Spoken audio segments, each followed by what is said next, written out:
Hello, everybody. This is the Translation Confessional podcast.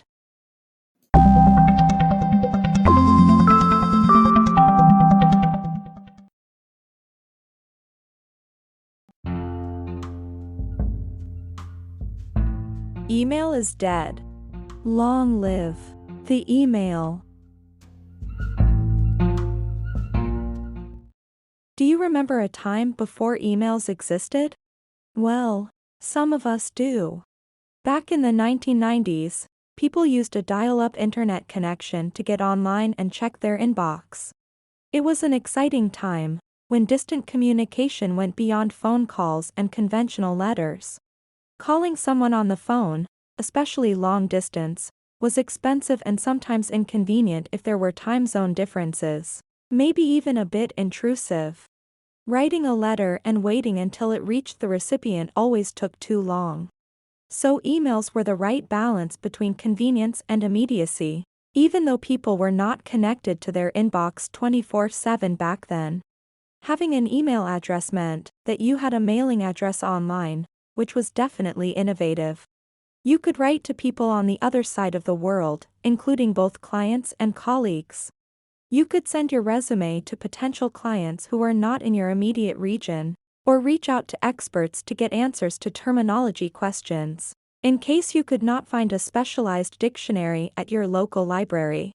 All in all, emails revolutionized the way freelancers found clients and received or delivered projects.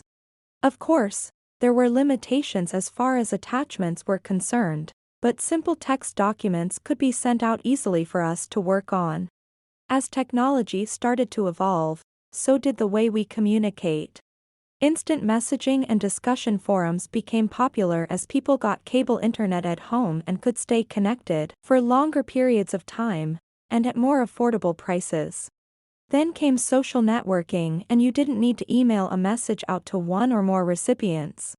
All you had to do was post your message out to the world, for everyone in your circle to see it. Considering that, the average internet user no longer has much use for emails. Sure, everyone has an address they can use to sign up for websites, but they mostly don't check their inboxes unless they are expecting a message. Now, freelancers are not average internet users, are we? Most of us depend on emails to communicate with clients and colleagues, even though some people seem to believe that email is dead.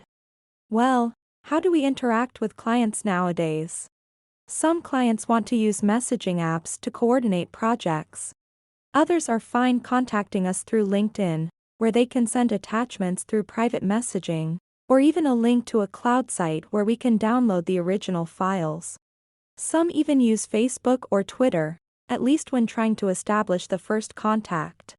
Also, we are not really sure why it hasn't caught on in the United States, but WhatsApp is very popular in Latin America, Europe, and India, so some clients may actively use it to coordinate projects with freelancers as well. And we could not forget all the trendy work management tools and collaboration platforms like Slack, Monday.com, Asana, and Almanac, among others. Apart from all that, some clients have their own portals where they can manage their projects.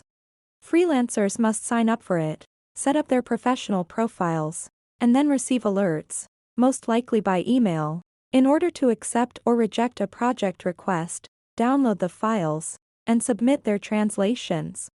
Even though there are so many ways to interact with clients nowadays, exchanging email messages is still a great way to keep your communications organized as you archive your long-term history with clients. If you keep your inbox clean and neat, you'll be able to retrieve old messages and remember past negotiations with clients. All it takes is for you to create filters or labels, and then archive your past messages in folders named after your clients. Then, you can reach out to them periodically to remind them that you're still available to help them with their language needs. In other words, it's like keeping a virtual paper trail of your collaboration, something you can refer to throughout the years, all in a centralized location over which you have total control. After all, it is your own inbox. Last, but not the least, emails can also help you organize your work schedule. For example, If you're currently working on a project, you can leave the respective email chain as an unread message in your inbox. Once you send your final reply to the client to deliver the translated files, or after you've delivered your translation through any other means, such as the client's own portal, you can then archive that message into the client email folder and, once it's no longer in your inbox, it's out of sight and out of mind, but never really gone, in case you need to refer to it in the future. Considering all that, even though some may say that email is dead, we'd like to say, long live the email. How about you? How do you usually interact with clients and colleagues? Share your thoughts by sending us a voice message or, yes, an email message. We'd love to hear more about how you work and manage your messages and schedule.